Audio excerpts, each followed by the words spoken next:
¿Cuántos ejecutaste, dices? Ah, 4. From the young child who started killing at the age of 11 to the 15-year-old cartel hitman who now relishes the idea of gruesomely murdering people, these teenagers are not your regular. Brace yourself for a mind-boggling journey as we delve into the chilling world of the youngest cartel members and the deep-rooted violence in the drug world. Edgar Jimenez Lugo. In a country ravaged by years of drug cartel-fueled violence, one story stands out among the rest. It is the tale of a baby-faced American teenager who would become known as the youngest cartel member in history. Edgar Jimenez Lugo, also known as El Ponchis or the Cloak, would lay bare the gruesome details of his life in organized crime, shocking the world with his chilling confessions. A baby-faced American teenager accused of working as an assassin for the South Pacific Drug Cartel was paraded in front of reporters. It all began when Lugo was just a young boy, growing up in a poverty-stricken area. Like many others in his community, he dreamed of a better life, one filled with money and power. Little did he know that his desires would lead him down a dark and twisted path. At the tender age of 11, Lugo's life took a sinister turn. He was approached by members of the South Pacific Cartel, one of the most ruthless and powerful drug cartels in Mexico. They saw potential in the young boy, a potential that could be molded and shaped to serve their sinister purposes. Lured in with promises of wealth and influence, Lugo was enticed by the allure of a life he had only dreamed of. But little did he know the horrors that awaited him. The cartel leaders saw in him a perfect pawn, someone who could carry out their dirty work without question and without raising suspicions. Under the influence of drugs and threatened by the cartel, Lugo was forced into a life of violence and bloodshed. He became a key player in the cartel's operations, carrying out acts of brutality that seemed unimaginable for someone so young. Lugo's first taste of murder came at the age of 11, when he slit the throats of 4 victims himself.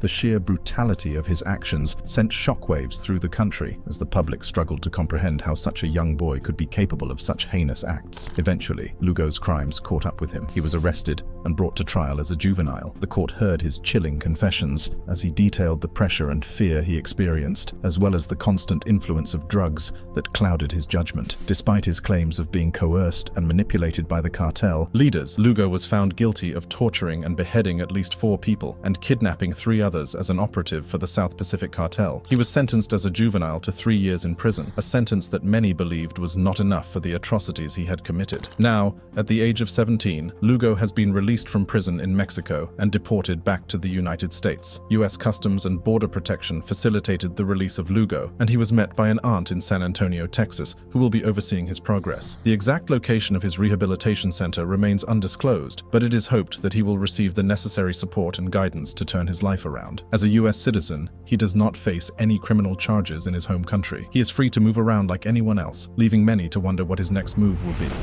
Raúl Meza Torres.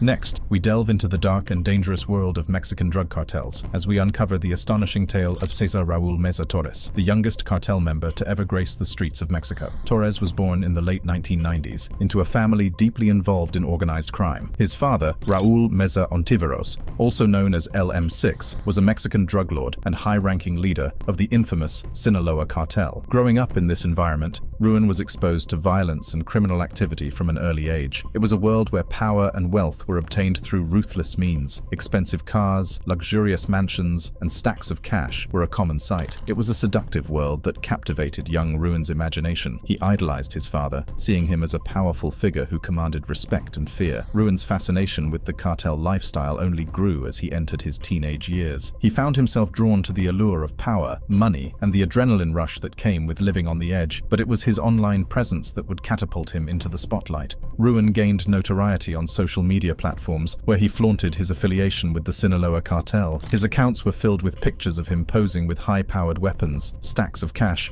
and expensive cars. These posts shocked and fascinated his followers, who were both intrigued and horrified by his audacity. Ruin's social media presence was unprecedented. He became a symbol of the cartel lifestyle, a figurehead for a new generation of criminals. His posts inspired a wave of young individuals to join criminal organizations, lured by the promise of money, power, and respect. Ruin's online persona attracted attention not only from aspiring criminals, but also from law enforcement agencies. His brazen display of weapons and wealth made him a prime target target for investigation, but Ruin seemed unfazed by the potential consequences. He reveled in the attention, believing that it only added to his mystique and power. However, Ruin's criminal career was about to take a deadly turn. At the age of 18, he found himself in the midst of a violent shootout with police officers in Zapopan, Jalisco on April 25, 2010. Police officers patrolling the area had stopped the vehicle Torres and his accomplice, Fidel Rojas Felix, were driving for a routine search. However, both boys refused to comply and instead started to shoot in the air and taunt the officers. When the officers asked them to calm down and turn themselves in, the boys opened fire instantly, killing one and shooting the other officer, identified as Jose Luis Monroy, 3 times. However, Officer Monroy was able to respond to the shooting by opening fire on Torres. Sustaining multiple gunshot wounds, Torres was rushed to a private hospital where he was pronounced dead. The news of his demise sent shockwaves through the criminal underworld and beyond. The youngest cartel member had met a violent end, leaving behind a legacy that would forever be etched in the annals of Mexican crime history. Juanito Pistola.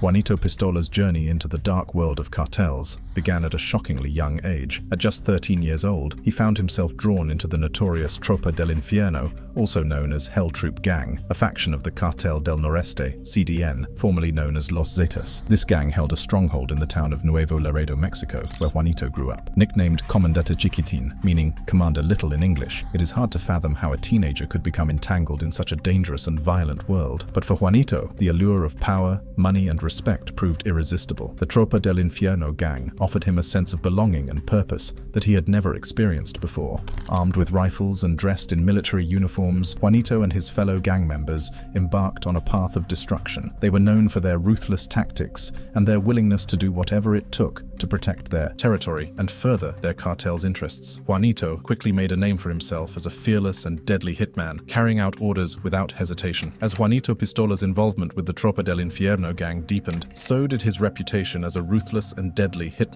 His fearlessness and unwavering loyalty to the cartel earned him the respect of his fellow gang members and struck fear into the hearts of their rivals. Juanito's rise within the cartel ranks was swift and brutal. He carried out numerous acts of violence, leaving a trail of bloodshed in his wake. From targeted assassinations to brutal turf wars, Juanito was at the forefront of the cartel's operations, executing their orders with precision and ruthlessness. One of the most shocking incidents involving Juanito Pistola was a gruesome shootout with rival gang members. Armed with high-powered rifles, Juanito and his comrades engaged in a deadly firefight that left multiple casualties on both sides. The streets of Nuevo Laredo became a battleground, with innocent civilians caught in the crossfire. But it wasn't just rival gang members who felt the wrath of Juanito Pistola. Law enforcement officers also became targets of his deadly missions. Juanito and his gang members were known to specifically target police officers, seeking to strike fear into the hearts of those who dared to stand against them. The violence and brutality of Juanito's actions were unparalleled. His reputation as the youngest cartel hitman grew, and his name became synonymous with terror and bloodshed. The streets of Nuevo Laredo trembled under the weight of his actions as the cartel's grip on the town tightened. However, Juanito's reign of terror would eventually come to a gruesome end at the age of 16. On that fateful day, he and his gang members set out on a mission to murder police officers. Little did they know that this would be their final act of violence. They were ambushed by law enforcement near the airport in Nuevo Laredo, leading to a horrifying shootout that claimed Juanito's life. Alongside Juanito, 6 of his fellow gang members also lost their lives in the violent confrontation. Their lifeless bodies, captured in chilling photographs, served as a haunting reminder of the price they paid for their involvement in the cartel world. The van they were traveling in was left splattered with pieces of Juanito's skull, a gruesome and macabre scene that showcased the true horror of their final moments. The death of Juanito Pistola marked the end of a dark chapter in the cartel world. His violent actions and ruthless reputation had left a lasting impact on the town of Nuevo Laredo and the lives of those who crossed his path.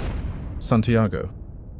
Santiago, a name that strikes fear into the hearts of many in the crime-ridden streets of Medellin, Colombia. But who is this young boy, and how did he become entangled in the dark and dangerous world of cartels? Santiago's story begins with a childhood marred by poverty and violence. Growing up in one of the most notorious neighborhoods in Medellin, he witnessed firsthand the devastating effects of the drug trade. His family, like many others, struggled to make ends meet, living in constant fear of the cartels that ruled the streets. But it was the tragic loss of his younger brother that would set Santiago on a path path of darkness and revenge. His brother, a bright and promising young soul, refused to be lured into the criminal organization as a hitman. It was a decision that would cost him his life. Consumed by grief and a burning desire for justice, 15-year-old Santiago made a fateful decision. He would avenge his brother's death, no matter the cost. With a borrowed gun in hand, he sought out the men responsible for his brother's murder, determined to make them pay. At the same time, he also became a hired cartel assassin. Santiago's journey into the world of cartels was not an easy one. He was taken under the wing of a seasoned hitman who saw potential in the young boy's burning rage. Under his mentor's guidance, Santiago learned the art of killing, honing his skills to become a formidable force in the criminal underworld. The initiation into the world of hitmen was a chilling experience for Santiago. He was taken to a secluded location where he was forced to carry out his first murder. The sight of blood, the sound of a life being extinguished, it was a moment that would forever change him. The darkness within him awakened, and he realized that he had found his calling. Santiago soon discovered that in the world of cartels, loyalty is everything. He earned the trust of his superiors by eliminating rival gang members and protecting the interests of the cartel. His reputation grew, and he became known as a ruthless and efficient killer, feared by both his enemies and his allies. But it wasn't just the thrill of the kill that drove Santiago. He had a greater purpose: to support his mother and sister, who were trapped in a cycle of poverty and despair. The money he earned from each killing, around 70 euros, became a lifeline for his family, providing them with a glimmer of hope in their otherwise bleak existence. As Santiago delved deeper into the world of cartels, he became a full-time assassin, working from 11 p.m. to 4 a.m. every day. During the day, he would sell drugs in the neighborhood, maintaining his cover and furthering the interests of the cartel. It was a life consumed by darkness, where death lurked around every corner. Despite the horrors he witnessed and the lives he took, Santiago's emotions took a twisted turn. Initially repulsed by the sight of blood, he found himself drawn to it, fascinated by its power and the control it gave him. The adrenaline rush and the sense of dominance became an addiction that fueled his insatiable thirst for blood. Although Santiago, whose identity hasn't been publicly revealed, continues his relentless pursuit of vengeance operating as a hired hitman, the line between justice and revenge becomes blurred. His kills, once driven by a desire to protect his family and seek justice for his brother, now take on a darker tone. The thrill of the kill and its power begins to consume him, threatening to turn him into the very thing he despises.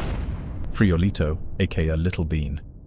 In the crime-ridden streets of Colombia, a young boy named Frijolito, aka Little Bean, was destined for a life of darkness. Born into a world plagued by drug trafficking and violence, he would soon become a name that struck fear into the hearts of many. Frijolito's journey into the cartel began at a shockingly young age. At just 12 years old, he was already deeply entangled in the dangerous web of organized crime. While most children his age were playing with toys and attending school, Frijolito was learning the brutal ways of the streets. Growing up in the heart of Cali, a city notorious for its involvement in drug trafficking, Frijolito was exposed to the ruthless world of cartels from an early age. He witnessed the power and wealth that came with being a member of these criminal organizations. As Frijolito grew older, his fascination with the cartel lifestyle intensified. He idolized the infamous drug lords and dreamed of one day becoming a powerful figure himself. Little did anyone know, his dreams would soon turn into a horrifying reality. It was a fateful day when Frijolito was given his first assignment. At the tender age of 12, he took a life without hesitation, marking the beginning of his dark and violent journey. The shockwaves of his actions reverberated throughout the criminal underworld as the youngest cartel member to ever commit such a heinous act. From that moment on, Frijolito's path was set. He would become a force to be reckoned with, and his name would strike fear into the hearts of many as he continued to carry out acts of violence and terrorize the streets of Cali. One of Frijolito's most chilling crimes took place in a bustling shopping center. CCTV footage captured the horrifying moment when he executed a man in front of a jewelry counter.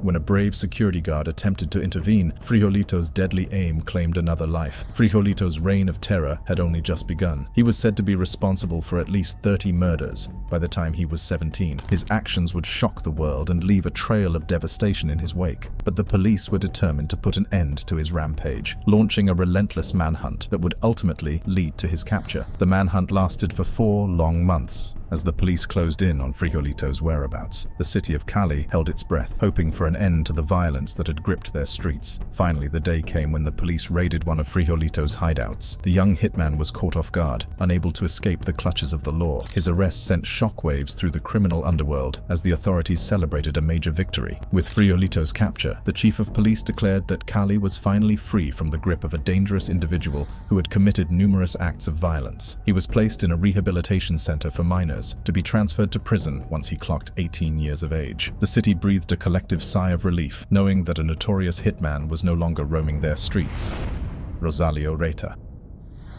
Going on 13 years old the first time I took a life. In the dangerous world of Mexican drug cartels, there is one name that stands out: Rosalio Reta. Known as one of the youngest cartel members in history, Reta's story is a chilling tale of how a promising young student and star quarterback from Texas border towns descended into a life of violence, drugs, and cash. Lured into the notorious Mexican drug cartel Los Zetas at the young age of 13, Reta became one of the deadliest assassins in the cartel's ranks. In the quiet border towns of Texas, a young boy named Rosalio Reta grew up dreaming of a future filled with promise and success. He was a good student, admired by his teachers, and a star quarterback on the football field, but little did he know that his life was about to take a dark and dangerous turn. Rosalio was born and raised in a close-knit community, just a stone's throw away from the violent drug war that was raging in Mexico. The allure of the cartel's power, money, and influence was always present, lurking in the shadows of his everyday life. It was during his teenage years that Rosalio's path crossed with the notorious Zetas drug cartel,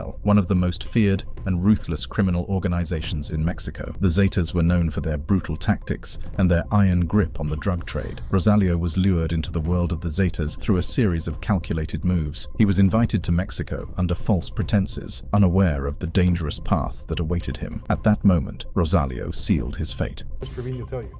Just to kill that person, I had to do it. What other option do I have? If I don't do it, I know it's gonna happen to me. And then after you did it, you shot him? Yes, sir.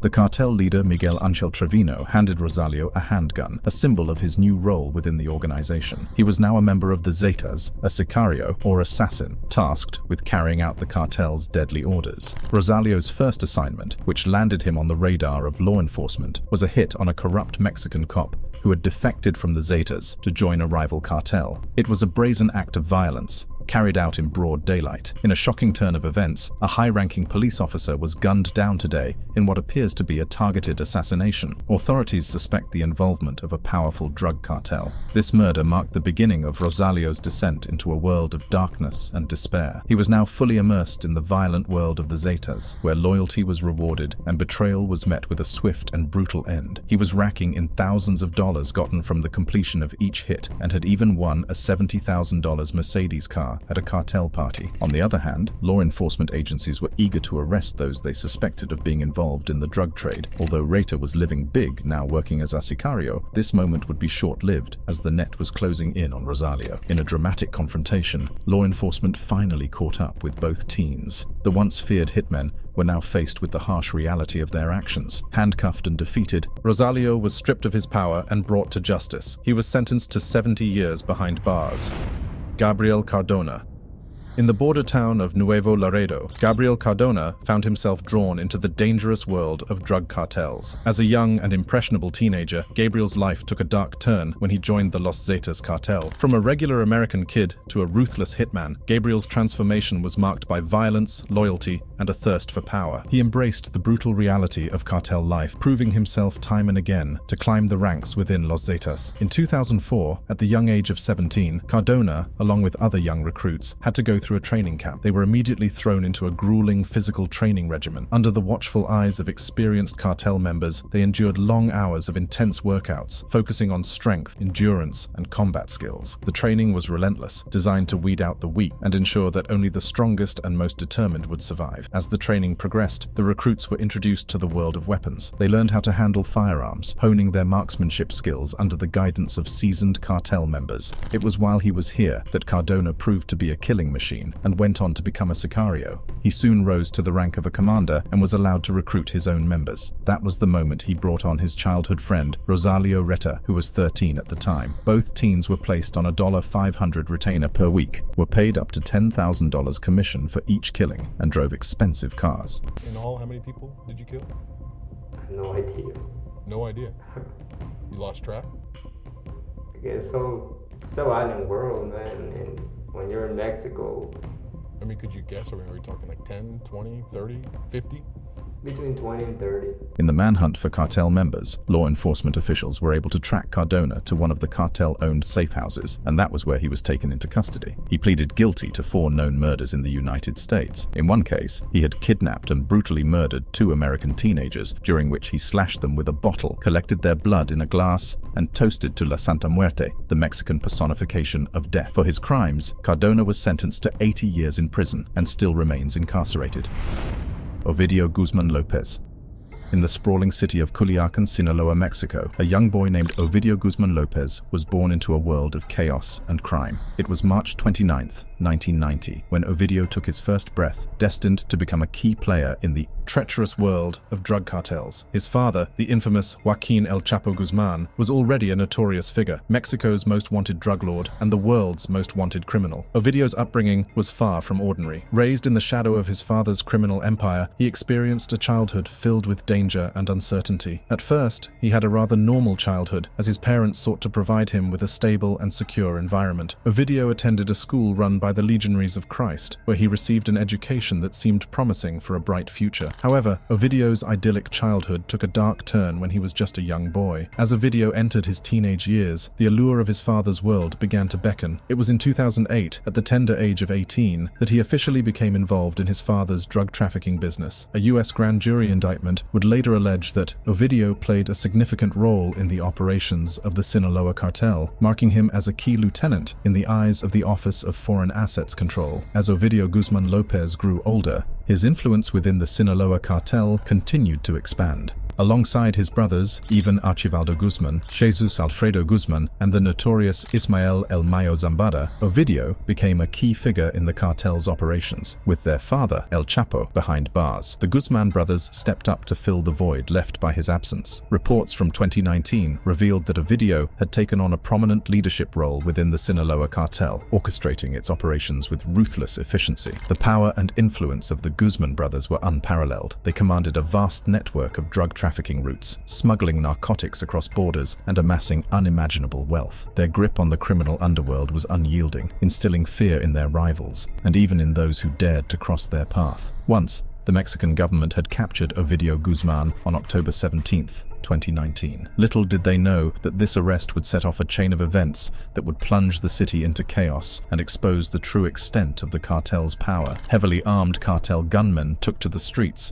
threatening mass civilian deaths and launching a full-scale assault on the city. The apartment complex housing the relatives of local military personnel became a target, as the cartel sought to send a chilling message to those who dared to challenge their authority. In a move that stunned the nation, President Andrés Manuel López Obrador supported the decision to free Ovidio, stating that it was necessary to prevent more loss of life. The release of Ovidio Guzman Lopez sent shockwaves throughout Mexico and beyond. It was a clear demonstration of the power and influence that the Sinaloa cartel held over the government and law enforcement agencies. However, the fallout from the failed arrest did not end there. In the following month, one of the officers involved in Ovidio's capture, identified as Eduardo N., was brutally assassinated. The authorities knew that they could not let the actions of the Sinaloa cartel go unpunished. On January 5th, 2023, they launched a daring operation to capture Ovidio Guzman Lopez once and for all. Eyewitness accounts reveal that Ovidio had been celebrating at a family party the evening before his arrest, unaware of the impending raid. In the early hours of the morning, the military executed a meticulously planned raid on Ovidio's residence in the Jesus Maria district of Culiacan. With the use of helicopters and a convoy of ground vehicles, they swiftly apprehended Ovidio within 10 hours of entry. The once untouchable cartel prince was now in custody. The news of Ovidio's capture sent shockwaves through the criminal underworld. The authorities had finally managed to bring down one of the most powerful figures in the drug trade. The capture of Ovidio marked a turning point in the fight against organized crime. It was a significant blow to the Sinaloa cartel, which had already been weakened by the arrest of his father, El Chapo. The authorities wasted no time in pursuing justice, as a federal judge placed Ovidio under a 60-day preventive detention to allow U.S. authorities to formally petition for his extradition.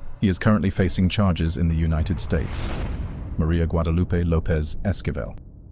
In the poverty-stricken towns of Michoacan, Mexico, a young girl named Maria Guadalupe Lopez Esquivel was born into a world of violence and despair. From an early age, she witnessed the devastating effects of the drug trade on her community. But little did she know that she would soon become a central figure in the very world that had torn her town apart. At the tender age of 14, Maria caught the attention of a local gang leader who saw potential in her. Impressed by her intelligence and fearlessness, he recruited her into the world of drug trafficking. And so, Maria's journey into the dark underbelly of the cartel began. She was alleged to be a leading figure and led a team of hitmen for the Jalisco New Generation Cartel, also known as CJNG. Now known as La Catrina, Maria quickly made a name for herself in the cartel world. With each successful mission, Maria's power and influence within the cartel grew. She became a key member of the cartel's hit squad, responsible for carrying out assassinations and acts of violence. She was also well known for showing off her curves and posing with rifles on her social media pages. But as her reputation grew, so did the danger that surrounded her. The October 14, 2019 ambush orchestrated by Maria Guadalupe Lopez La Catrina left 14 police officers dead and 9 others injured. It was a chilling display of the cartel's power and a stark reminder of the violence that plagued the region. But little did Maria know that this act of brutality would have far-reaching consequences, as Mexican security forces now had their eyes on her. She was in a meeting with fellow cartel leader Miguel M2 Fernandez, a top leader in the Jalisco New Generation Cartel, when they were raided by security forces who got a tip-off about her location. Gunfire erupted, filling the air with a deafening roar. Bullets flew in every direction as both sides fought fiercely for control. Amid the chaos, Maria found herself locked in a one-on-one gunfight, but despite her skill and determination, Maria was not invincible. A bullet found its mark in her neck, piercing her flesh and causing her to stumble. Blood stained her clothes as she fought to stay alive, refusing to give in. Her final moments were captured on camera, and although a medical helicopter was brought to the scene, by the time she was taken to the hospital, the now 21-year-old La Catrina was pronounced dead. The death of Maria Guadalupe Lopez, aka La Catrina, marked the end of an era in the cartel world. Her demise served as a stark reminder of the brutal reality of the drug trade and the fleeting nature of power. Edgar Valdez Villarreal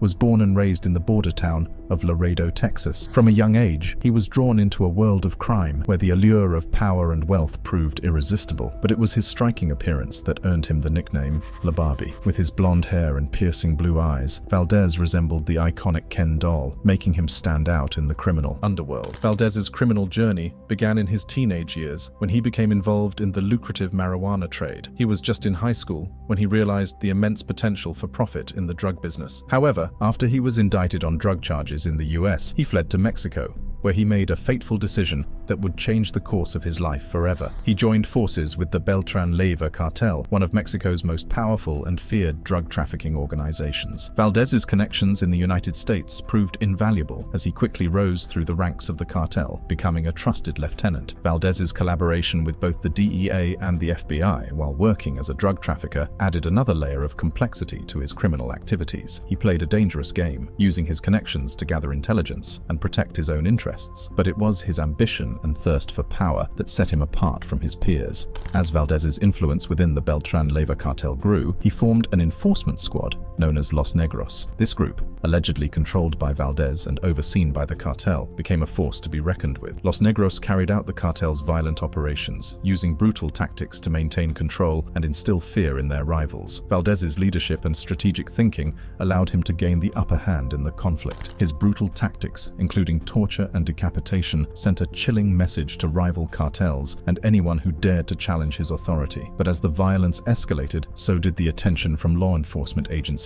On August 30th, 2010, after a year-long pursuit, Valdez's reign of terror came to an end. Mexican federal police finally captured him, bringing an end to his criminal empire. In a video released by the police, Valdez confessed to smuggling drugs and money between Panama in Central America and the United States, revealing the extent of his criminal activities. With Valdez's capture, his father-in-law, Carlos Montemayor Gonzalez, took control of the cartel. However, Montemayor Gonzalez's reign was short-lived, as he too was arrested just 3 months later. The cartel's power structure crumbled, leaving a void that would be filled by new players in the criminal underworld. Valdez's extradition to the United States in 2015 marked the end of an era. In June 2018, he was sentenced to 49 years in a federal prison, where he currently resides. However, as of November 2022, it remains unclear whether Valdez is still in prison, as as he was listed as not in custody, leaving many to wonder about his current whereabouts and the possibility of his involvement in further criminal activities. This video of the youngest cartel members sends shivers down the spine, especially when you consider the ages of those involved and the extent of their crime. While some have been able to get a second chance at life, others are not so lucky as the violence eventually catches up with them. For more videos like this, click on the cards showing on your screen and I'll be waiting.